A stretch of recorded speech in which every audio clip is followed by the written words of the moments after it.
আজকে আমি সর্ষে ইলিশ বানাবো, তার জন্য ইলিশ নিয়েছি, একটা গোটা ইলিশ।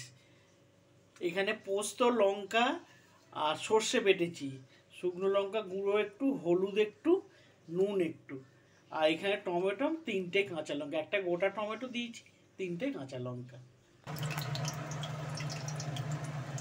কড়ায় তেল দিলাম,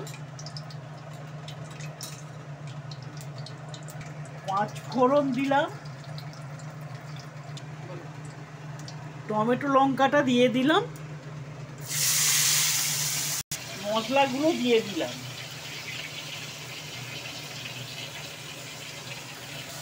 একটু নেড়ে নিই,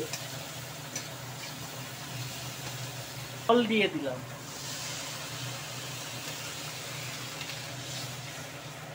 এবার মাছগুলো দিয়ে দিলাম।